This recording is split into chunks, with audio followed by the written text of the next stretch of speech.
আসসালামু আলাইকুম। আশা করি আপনারা সবাই ভালো আছেন এবং সুস্থ আছেন। যারা কাউন্সিল প্রিলিমিনারি উত্তীর্ণ হয়েছেন সবাইকে অভিনন্দন জানাচ্ছি। খুব কম সংখ্যক স্টুডেন্টের পাস করেছে, মাত্র 16% সামথিং পাস করেছেন আপনারা। তো এখন রিটেন যে পরীক্ষাটা আছে, আপনাদের যে 16% আছে এখান থেকে কিন্তু অনেকেই ফেল করবে, অনেকে পাস করবে। তো আমি যদি ধরে নিই 50%, সর্বোচ্চ 50 থেকে 60% পাস করবে। প্রতি 100 জনে 60 জন করে আপনারা পাস করবেন। এত কঠিন পরীক্ষায় পাস করার পরেও কিন্তু রিটেন পরীক্ষায় আপনাদের একটা কঠিন যুদ্ধে যেতে হবে। এই যুদ্ধের জন্য অবশ্যই আপনাদের অনেকগুলো বিষয় মেনটেন করতে হবে। টেকনিক্যাল ওয়েতে আপনাদেরকে প্রসিড হতে হবে, যেহেতু আমাদের হাতে সময় কম। এখন যেই সময়টা আছে এই সময়ে আমি আশা করবো আপনারা সর্বোচ্চ পরিশ্রম, একাগ্রতা, মনোযোগ সবকিছু কিন্তু একসাথে রাখবেন। শুধুমাত্র কারো কাছে পড়ে বা বই পড়ে কিন্তু আপনি পাস করতে পারবেন না। আর এখন বইয়ের ক্ষেত্রে আমি বলবো মূল আইন ভিত্তিক যেই আমাদের পিডি মাস্টার, এটি আপনাদের ম্যাক্সিমামেরই পড়া আছে। এই বইটা অবশ্যই রিটেনের জন্য পড়বেন। এখানে যে ধারাগুলো থেকে প্রিভিয়াস এমসিকিউ আসছে জুডিশিয়ারি এবং পারে, এই ধারাগুলো ভালোভাবে দেখে নেবেন। এবং একই সাথে লিখিত মাস্টার যে বইটি আছে আমাদের, এখানে অনেকগুলো সম্ভাব্য প্রশ্ন দেওয়া আছে এবং একই সাথে এটা আমরা যতটুকু প্রয়োজন আমরা বেস্ট ওয়েতে করার চেষ্টা করেছি। তাহলে লিখিত মাস্টার এবং প্রিলি মাস্টার দুটো কম্বাইন্ড আপনি প্রিপারেশন নেবেন। ইনশাআল্লাহ আপনি দ্রুত সময়ের মধ্যে ভালো একটা প্রস্তুতি নিতে পারবেন। আর একটি কথা আমি আপনাদেরকে আগেও বলেছি, এখনো বলে দিচ্ছি, সেই বিষয়টি হচ্ছে আপনারা প্রতিদিন কমপক্ষে 30 মিনিট লেখার চেষ্টা করবেন। এখানে লেখাটা কিন্তু অনেক বেশি ইম্পর্টেন্ট। আর আরেকটা বিষয় আমি এটা আগেও বলেছি, এখনো বলছি, পরীক্ষার খাতায় যেটা আপনাকে জিজ্ঞেস করেছে আপনি সেটাই লিখবেন। এর বাইরে বাড়তি কিছু আপনি লিখতে যাবেন না।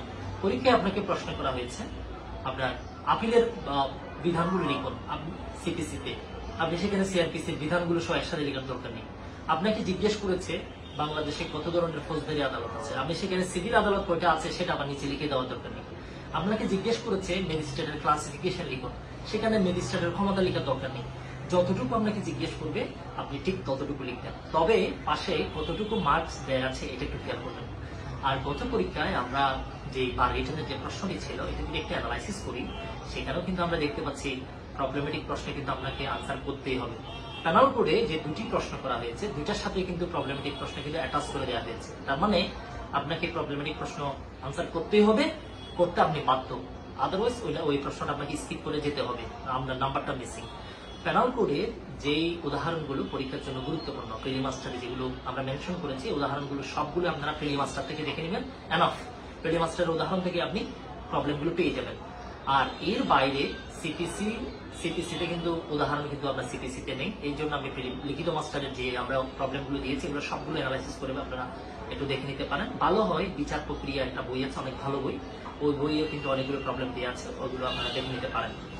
এর বাইরে আপনার হচ্ছে সিআরপিসি, এর বাইরে হচ্ছে আপনার সিআরপিসির যে বিষয়গুলো আপনার এই যে বিচার প্রক্রিয়া আপনারা কিন্তু দেখাই, এটা ভালো বই, বিচার প্রক্রিয়া। এটা আমাদের এই বইয়ের সাথে আমরা এই বইয়ের লেখক স্যারের নামটা আমরা জানি, স্যার আমরা দেখিও নাই, প্রকাশককে আমরা চিনিও না, তারপরে আমরা বইটা সবাইকে পড়তে বলি, আমাদের স্টুডেন্টকে আমরা এটা বইটা আমরা বলি যে তুমি বইটা পড়তে পারো। তবে বিচার আপনি প্রিলি মাস্টার লিখিত মাস্টার পড়ার পাশাপাশি পড়বেন, এটা আবশ্যক না। আবশ্যক হচ্ছে প্রিলি মাস্টার এবং লিখিত মাস্টার, এটা আপনি পাশাপাশি রাখবেন। বইটা পড়লে আপনার লার্নিং এর যে স্কিলটা এটা অনেক বেশি বাড়বে, আইনের যে দক্ষতা এটাও কিন্তু অনেক বেশি বৃদ্ধি পাবে। কারণ এখানে পড়াশোনার মানটা অনেক কোয়ালিটিফুল। এটি বিচারকরাও পড়ে, সম্মানিত ম্যাজিস্ট্রেটরাও পড়ে এবং অনেক বিজ্ঞ আইনজীবীরাও পড়ে। এটা আইনজীবীদের প্রত্যেকেরই চেম্বারে কিন্তু এই বইটি আছে এবং যিনি প্রশ্ন করবে হয়তো ওনার কাছে বই থাকতে পারে। ঠিক আছে, জুডিশিয়ারিতে কিন্তু এখান থেকে বহু প্রবলেম তুলে দেওয়া হয়। এই বইটা আপনারা দেখে নিতে পারেন। আর লিখিত মাস্টার বইটা আপনারা দ্রুত পেয়ে যাবেন। তাহলে এই বিষয়গুলোর উপর একটা ভালো প্রিপারেশন নিয়ে নেন, একটু গুছিয়ে প্রিপারেশন নিয়ে নেন। আর পরীক্ষায় আনসার করার ক্ষেত্রে এগুলো টু দ্য পয়েন্ট আনসার করবেন, এখানে আনসারে কোনো কিছু লেখার দরকার নেই। ওকে, তো যাই হোক, আমাদের সাথে আমাদের কথা হবে, দেখা হবে। আর আমরা প্ল্যান 30 দিনের মিডিল স্কুলের যে কোর্সটি, সেখানে আমরা অনেকে আছে, এখানে আমরা বেস্ট ওয়েতে আমাদেরকে রেডি করার সর্বোচ্চ চেষ্টা করবো।